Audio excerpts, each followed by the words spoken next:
standing in the living room when the police officer looks at me like I'm already guilty. My stepmother is crying behind him, her voice shaking. She threatened me. She said she'd make me disappear. That's not what I said, but the way she tells it, it sounds real. My dad won't even look at me. His arms are crossed, like he's already made up his mind. "I think you should go," the officer says calmly. "Go?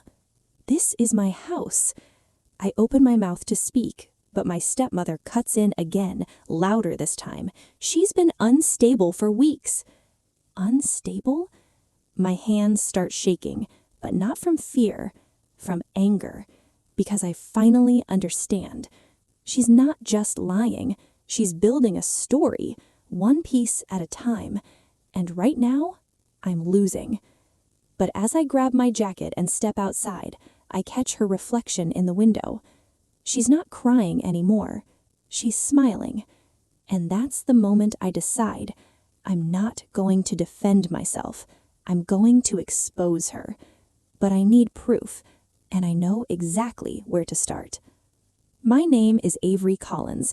I'm 22, and I'm telling this because sometimes the truth doesn't win unless you force people to see it. Before all this, my life wasn't perfect, but it was stable. I lived in a quiet neighborhood outside Austin, Texas, with my dad. It used to be just us after my mom passed away when I was 15. We weren't super close, but we understood each other. Then he met her, Vanessa. She came into our lives like everything was a movie, always smiling, always kind, always saying the right thing. At first, I thought maybe this is good for him, but something felt off. Not in a big, obvious way, just small things, like how she'd correct me in front of guests. "Oh, Avery, that's not how it happened."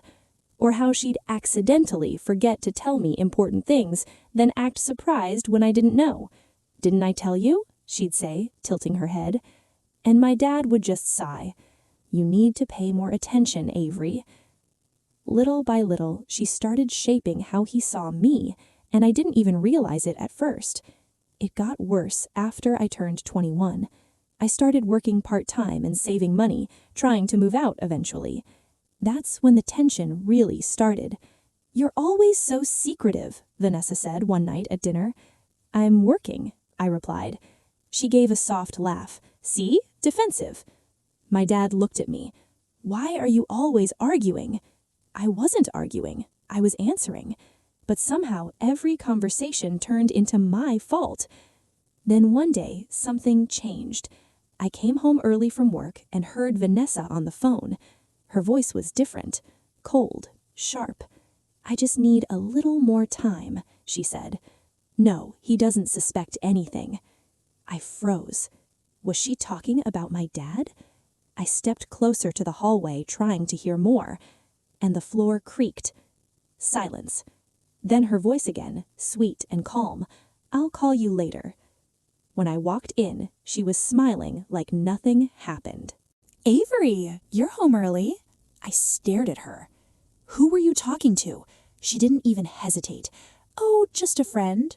A lie. I could feel it. That night, I tried to tell my dad.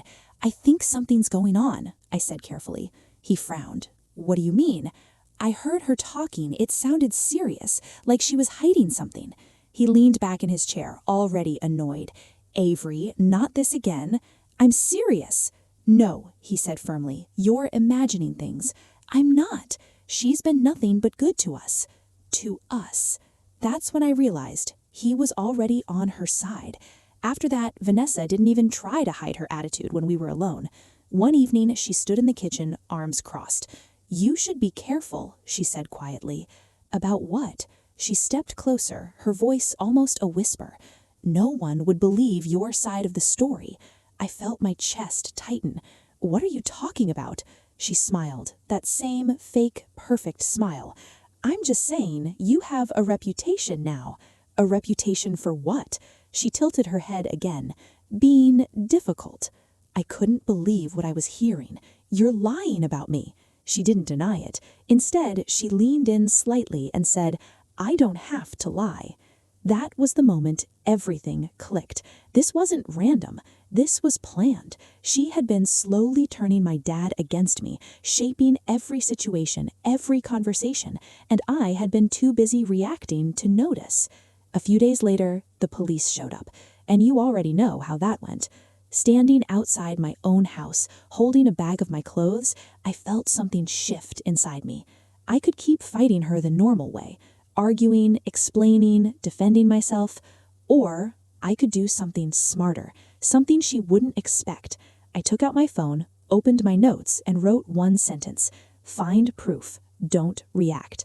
Because if she wanted to build a story, I was going to tear it apart, piece by piece.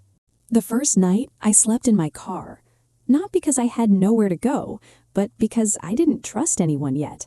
Vanessa had already planted a version of me in people's minds: unstable, difficult, unreliable. If I went to the wrong person too early, I'd lose before I even started. So I stayed quiet. And I started thinking. The next morning, I went somewhere safe. Not home, not friends. Somewhere neutral. A small coffee shop in downtown Austin where no one knew me. I sat in the corner with my laptop and wrote everything down. Every weird moment, every strange conversation, every lie I could remember. Patterns started forming. Vanessa never made big moves. She worked slowly, carefully. She made people believe things without saying them directly. Which meant one thing. If I wanted to expose her, I needed more than words. I needed evidence. The first person I contacted was Mia Reynolds. She used to be my best friend in high school. We hadn't talked much lately, but she was smart, and more importantly, she didn't know Vanessa well. When she picked up the call, she sounded surprised. "Avery, is everything okay?" I hesitated for a second. Then I said it. "No, and I need your help." That same evening, we met in her apartment. After I explained everything, she stayed quiet for a long time. Then she said, "So you think she's manipulating everyone?" "I know she is." "And you want to prove it?" I nodded. Mia leaned back, thinking. "Okay, then we don't confront her." I wasn't planning to. We observe her. That word hit different. Observe. Not react, not argue. Watch. Mia had something I didn't expect. Her older brother, Ethan Reynolds, worked in basic tech support and security systems. Nothing illegal, but enough knowledge to help us think smarter. When he joined us later that night, he listened carefully. Then he asked one question. "Does she feel comfortable at home?" I frowned. "What do you mean?" "Like, does she act freely there? No filter?" "Yes," I said slowly, "when she thinks no one's watching." He nodded. "Then that's your weak point." That's when the plan started forming. Not something dramatic, something quiet. We wouldn't accuse her. We'd let her expose herself. Over the next few days, I played my role perfectly. I texted my dad simple messages. "I'm sorry for everything. I just need some space. I don't want to cause problems." Every word felt fake, but I knew Vanessa would see them, and it would make her comfortable. Meanwhile, Mia helped me stay grounded, because, honestly, there were moments I wanted to just go back and scream the truth. But I didn't, because this time, I wasn't fighting emotions. I was building a case. Then came the risky part, getting back inside the house. Not permanently, just once. I knew my dad's schedule. He worked late on Thursdays. Vanessa would be alone. And if I was right about her, that's when her real side would show. The night before, Mia looked at me seriously. "If this goes wrong, it could make things worse." "I know. And if it goes right?" I took a deep breath. "Then she won't be able to hide anymore." I didn't sleep that night, not from fear, but from anticipation. Because for the first time since everything started, I wasn't losing. I was ready. And tomorrow, I was walking back into that house not as the girl she controlled, but as the one who was about to prove everything. Thursday night. Everything feels too quiet. I sit in my car across the street, staring at the house that used to feel like mine. My hands are steady, but my heart isn't. Mia's words replay in my head. Observe. Don't react. I check the time. 9:12 p.m. My dad's car is gone. Vanessa is alone. Perfect. I step out and walk toward the house like I still belong there, because technically I do. My key still works. That alone tells me something. If Vanessa really wanted me gone completely, she would have made sure I couldn't get in, which means she's confident. Too confident. The door opens quietly. Inside, everything looks the same. Same couch, same photos, same soft lighting. But it doesn't feel the same. It feels staged, like a set. I move slowly, keeping my steps light. Ethan had given me a small recording device earlier. Don't depend on luck, he said. Let her talk. So that's the goal. Not confrontation, conversation. I hear her voice from the kitchen, laughing. Soft, but not the fake polite laugh she uses around my dad. This one is different. Real. I step closer. She actually believed me, Vanessa says, amused. I freeze. Phone. She's on the phone again, just like before. I told you it's easy, she continues. You just have to plant the idea and let them fill in the rest. My chest tightens. This is it. This is what I needed. I carefully step into the hallway, staying just out of sight. The recorder is on. Every word matters now. She's already out of the house, Vanessa says. And honestly, he barely questioned it. A pause. Then she laughs again. He thinks I'm the one holding everything together. My hands curl into fists, but I stay still. Then she says something that changes everything. Once the house is fully in his name after the refinance, it's basically done. My mind races.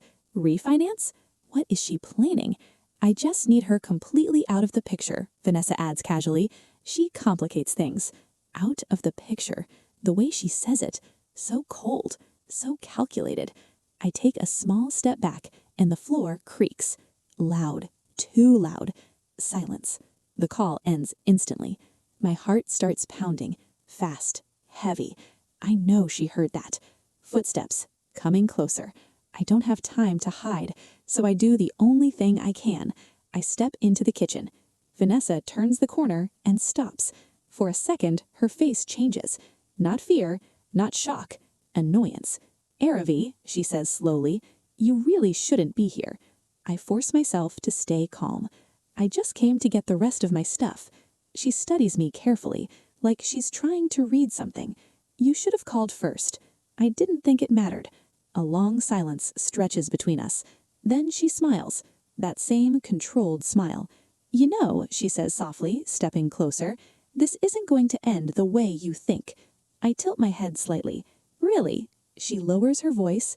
No one is going to suddenly believe you. I don't respond. She leans in just a little more. You're already the problem in their eyes. For a split second, the old me almost reacts, almost argues, almost loses control. But I don't. Instead, I look straight at her and say calmly, maybe. Then I turn and walk out, just like that. Behind me, I can feel her watching, confused, because I didn't fight back. I didn't defend myself. I didn't do anything she expected. And that's when I know she has no idea what's coming next. Back in the car, my hands finally shake as I stop the recording. I replay a few seconds. Her voice fills the silence. Clear, confident, careless. Proof. Real proof. I look at my phone, at my dad's contact. Not yet, because this isn't just about showing him the truth. It's about making sure he can't ignore it. And for that, I need one more move. One that puts everything on the table, in front of everyone. I start the engine. A slow smile forms on my face. I don't call my dad that night. Or the next. Because rushing this would ruin everything. Vanessa had spent months building her version of the story. I needed one moment to destroy it completely. So I created a situation where she couldn't control the narrative. A family dinner. Sunday night. Her idea, originally. She used to love hosting those, smiling, laughing, playing the perfect role. So I texted my dad, "Can I come to dinner Sunday? I want to fix things." He replied after a long pause, "Okay." That was it. No warmth, no questions, just okay. Sunday comes faster than I expect. I stand outside the house again, but this time I'm not nervous. I'm ready. When I walk in, everything feels staged again. Table set perfectly, food arranged neatly. Vanessa stands near the kitchen, smiling like nothing ever happened. "Avery," she says warmly, "I'm glad you came." I nod slightly. "Me too." My dad sits at the table, quiet, watching, waiting. Dinner starts normally, too normally. Small talk, polite smiles, like we're all pretending. Then Vanessa makes her move. "I just hope we can move forward," she says gently, looking at my dad, "for everyone's sake." There it is, the setup. I put my fork down, slowly. My heart is steady. "I agree," I say. Both of them look at me, probably expecting an apology. Instead, I reach into my pocket and place my phone on the table. "I think we should be honest first." Vanessa's smile tightens, just a little. "What do you mean?" my dad asks. I press play. At first, it's just background noise. Then, her voice. Clear, unfiltered. She actually believed me. It's easy. My dad's expression changes instantly. Confusion, then disbelief. Vanessa freezes, completely still. "You just have to plant the idea." "Turn that off," she says sharply. Gone is the soft tone. I don't. She's already out of the house. My dad slowly turns to her. "Vanessa." She tries to recover fast. "That's not what it sounds like." But the recording keeps going. "Once the house is fully in his name after the refinance." Silence fills the room, heavy, unavoidable. I stop the recording. For a moment, no one speaks. Then my dad asks quietly, "Is this true?" Vanessa looks at him, then at me, her perfect image cracking. "She's twisting things," she says quickly. "She's always been like this." "No," I interrupt calmly. I meet his eyes. Not emotional, not angry, just steady. "I didn't say anything before because I knew you wouldn't believe me." A long pause. "But now," I continue softly, "you don't have to believe me." I nod toward the phone. "You heard it yourself." My dad leans back in his chair, like something just hit him all at once. Every moment, every argument, every doubt. Vanessa reaches for his hand. "Don't let her manipulate you." He pulls his hand away, slowly, and that's when I see it.